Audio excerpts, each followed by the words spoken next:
Yeah, I would like to, in a very special way, welcome all of our guests. Again, it's such a joy. Welcome to all of our Catholic and non-Catholic friends. Welcome.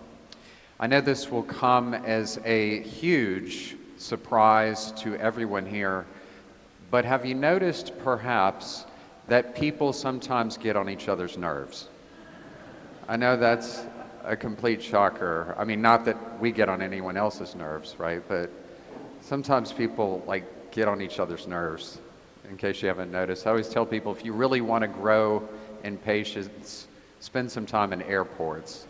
You know, you ever be boarding an airplane and you see a guy with a suitcase this size trying to fit it into an overhead this size? Like, it's not going to fit, bro. Let it go. Right?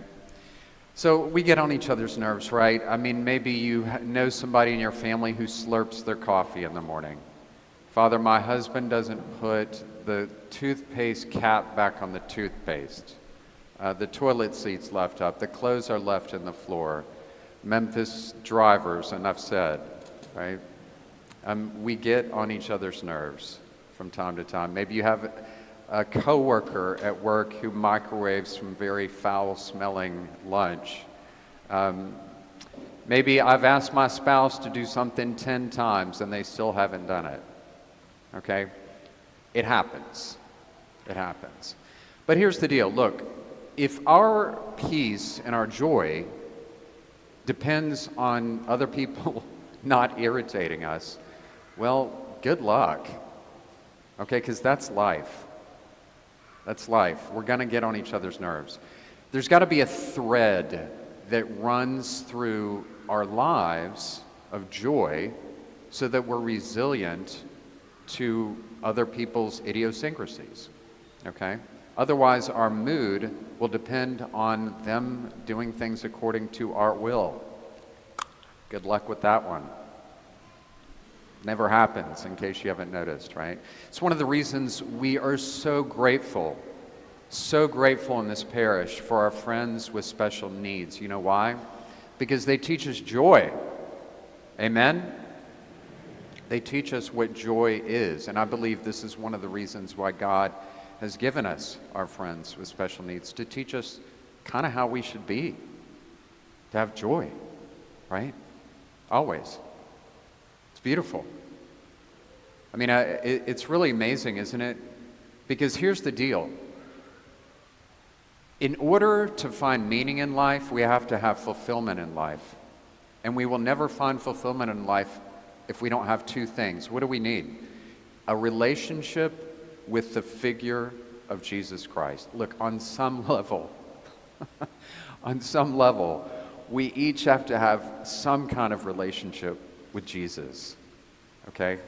You know, this is a side note. You know what the Catholic doctrine teaches on this? This is really interesting. Just a little Catholic Feverino, okay? Do you know that our teachings teach us that the closer that you and I get to Jesus, two things happen. We fall more in love with Jesus, and we fall more in love with ourselves. We see the beauty, the healing that happens just by getting closer to Him, right? So in order to find meaning, we need two things: a relationship with Jesus, somehow. Number two, community. We need community help, support. We cannot do it alone. It's not going to happen. You know, even monks who live in solitude have community. We all need it. We all need it. Leon Bloy, who was an atheist who became a Catholic many years ago, was a philosopher. This is what he said about joy. I love it. He said, joy is the infallible sign of God's presence in a person. Joy is the infallible sign of God's presence. And what does that mean? It means, put simply, you can't fake it. When somebody has real joy, it's attractive, right? You want to be around that person. Contrast that with somebody who's kind of a Debbie Downer. Right? Which one do you want to be around? Well, how do we have joy? We have to have meaning. How do you find meaning? You have a relationship with Christ, and you have to have community. Trust me, I'm talking to Father Ben too, yeah? Pretty awesome. Jesus, the way he talks about it, John chapter 15, He says this, he says, I pray that my joy might be in you and your joy might be complete. In other words, he is the source of that joy. You know, the other day, it was funny, I had a cancellation in my schedule. Somebody canceled, so I had like a 2-hour block. So I got in my car and I drove to where I went to kindergarten back in 1812. And so they've since torn down the building. And so I just parked my car right in front of where this building was. I was sitting there thinking, wow. Like I'm 52, whatever the math one, I think that was right around 77, the year Elvis died. And so I'm sitting there thinking, like, I don't remember one thing, nothing that I was taught in kindergarten, nothing. But I do remember very well the day they exposed us to tater tots. I remember the first time I tried tater tots. It was a total life-changing experience for me. Deep fried potatoes in nugget form. I was like, whoever came up with that deserves a Nobel Peace Prize. I mean, this is brilliant, okay? So, like, for me, tater tots gives me pleasure. It's a beautiful, wonderful experience. It doesn't take much to make me happy, okay? So, what is the difference between pleasure and joy? Pleasure and joy. It goes like this. Pleasure comes from the outside in, and joy comes from the inside out. What does that mean? It means like anything pleasurable, right? It's our senses. It involves our senses somehow. Maybe you've had a long day and you just want a good night's sleep, right? It's pleasurable. Maybe you've had a long day, you need a glass of wine. It's pleasurable. You have a back rub. It's pleasurable. Here's the problem, right? Many people don't know how to stop. They don't know how to stop. If it's food, if it's alcohol, if it's sex, if whatever it is, they don't know how to stop. If a little is good, a lot is better. And people will numb themselves this way, as you know, from the stress of life. Right? We can't be happy that way. We call that temperance, the ability to control our appetites. Ultimately, that will kill them. So pleasure is a good thing. Here's the problem. It's not joy. Joy comes from the inside out. And that comes from God. The infallible sign of God's presence, which we see so clearly on those with special needs. You know, those of you here who are the leaders in your occupations, in your families, you may know what it's like at times to have to be the strong one.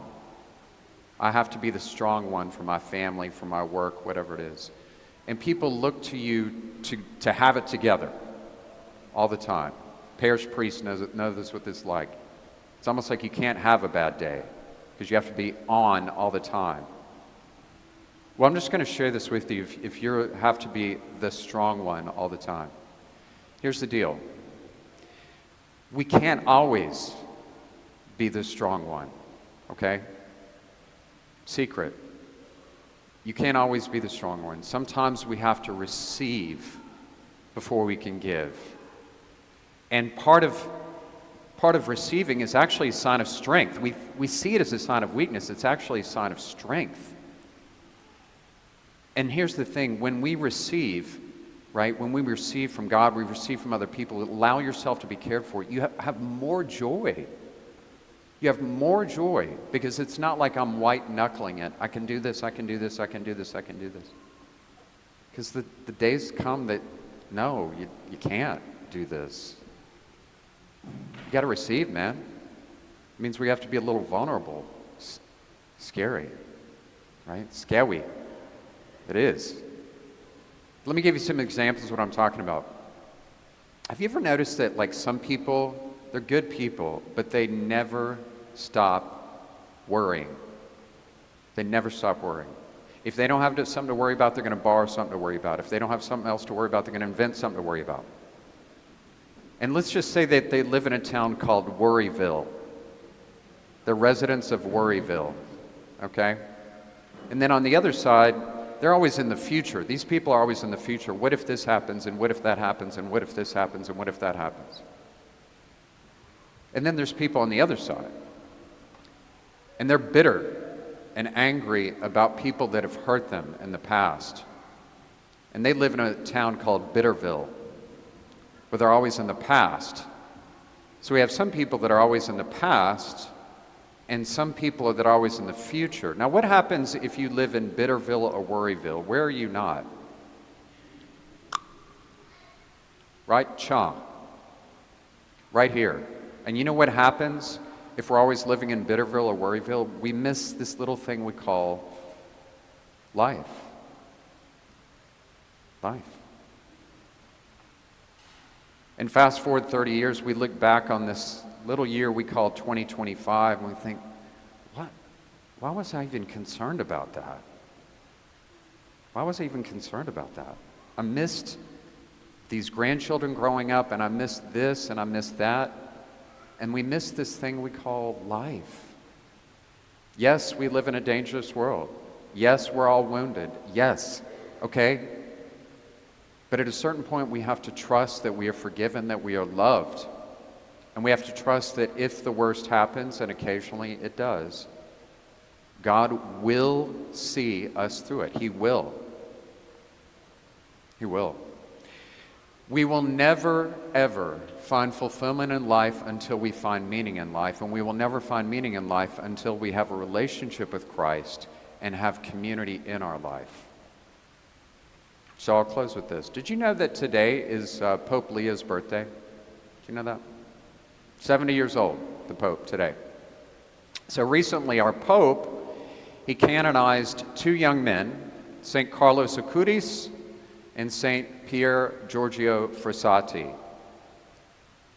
Both these guys, by the way, their bodies are totally incorrupt. They look just like you and me. Pier Giorgio Frassati died on July 4th, 1925. And he looks just like you and I. Interesting.